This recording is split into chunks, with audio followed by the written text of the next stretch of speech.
भारत की राजनीति एक बार फिर शोक और स्तब्धता के सन्नाटे में डूब गई है जब बुधवार को महाराष्ट्र के उप मुख्यमंत्री अजीत पवार का एक भीषण विमान दुर्घटना में आकस्मिक निधन हो गया।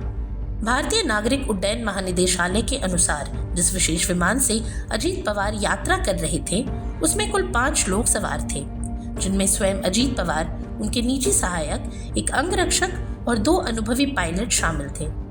ऐसे में अजीत पवार की इस दुखद मृत्यु ने एक बार फिर उस कड़वे सच की याद दिला दी है जहां बीते कुछ दशकों में भारत ने कई ऐसे विमान और हेलीकॉप्टर हादसे देखे हैं जिनमें देश ने अपने अनेक दिग्गज नेताओं को खो दिया। ये हादसे केवल तकनीकी विफलताएं नहीं थे, बल्कि राजनीति, प्रशासन और जनजीवन पर गहरी छाया छोड़ने वाली त्रासद घटनाएं बन गए। 12 जून 2025 को अहमदाबाद में हुई विमान दुर्घटना लोगों के जहन में अब भी ताज़ा है। इस हादसे में गुजरात के पूर्व मुख्यमंत्री विजय रूपाणी समेत विमान में सवार 242 लोगों में से 241 लोगों की मौत हो गई। विमान में 230 यात्री और 12 चालक दल के सदस्य मौजूद थे। यह हादसा भारत के विमानन इतिहास की सबसे भीषण दुर्घटनाओं में से एक मानी जाती है। चमत्कारिक रूप से भारतीय मूल के ब्रिटिश नागरिक विश्वास कुमार रमेश इस हादसे में जीवित बच गए। वहीं 8 दिसंबर 2021 को भारत के पहले प्रमुख रक्षा अध्यक्ष यानी सीडीएस जनरल बिपिन रावत की मृत्यु ने भी पूरे देश को झकझोर कर रख दिया था। तमिलनाडु के कुन्नूर के पास हुए हेलीकॉप्टर हादसे में उनकी पत्नी समेत कुल 13 लोगों की जान चली गई थी। इसके अलावा 30 अप्रैल 2011 को अरुणाचल प्रदेश के तत्कालीन मुख्यमंत्री दोरजी खांडू की मृत्यु भी एक हवाई दुर्घटना में हुई। ईटानगर से तवांग जा रहा उनका हेलीकॉप्टर उड़ान भरने के मात्र 20 मिनट बाद लापता हो गया।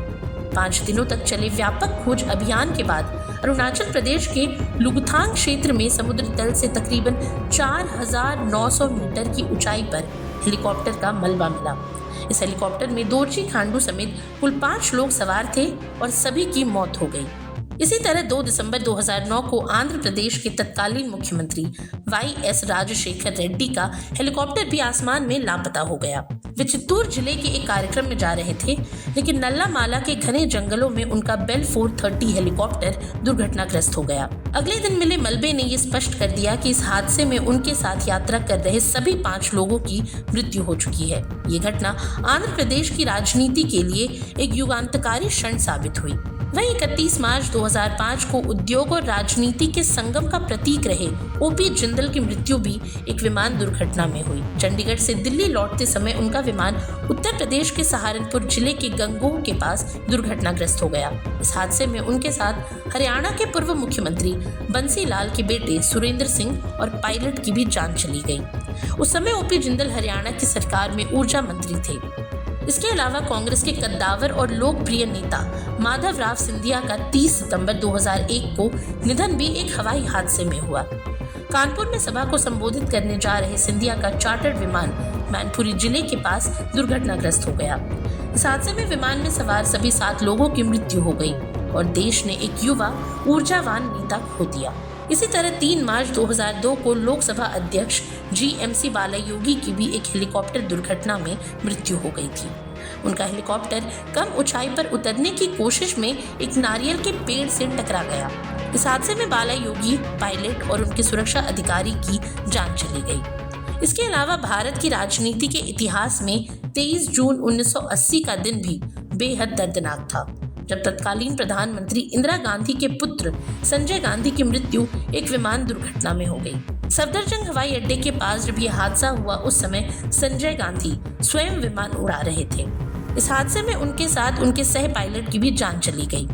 अब इन तमाम घटनाओं के बीच अजीत पवार का असामयिक निधन एक बार फिर ये सोचने पर मजबूर करता है कि तकनीक की तमाम प्रगति के बावजूद हवाई यात्राएं कभी-कभी कितनी असुरक्षित साबित हो सकती हैं। ऐसे में इन मौतों के बाद देश कुछ देर के लिए थम जाता है।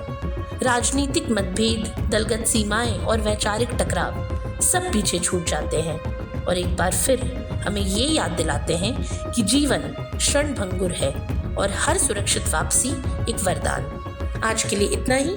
ये सामग्री आपके लिए जुटाई थी उर्वशी शेखर ने और वीडियो संयोजन किया था राहुल कुमार ने। ये वीडियो आपको कैसा लगा हमें कमेंट सेक्शन में ज़रूर बताएं और ऐसी तमाम रोचक जानकारियों के लिए बने रहिए स्वराज पोस्ट झारखंड के साथ। और अब तक अगर आपने हमारे YouTube चैनल को सब्सक्राइब नहीं किया तो अभी जाकर करें और फेसबुक पर हमारे पेज को लाइक और फॉलो करना ना भूलें।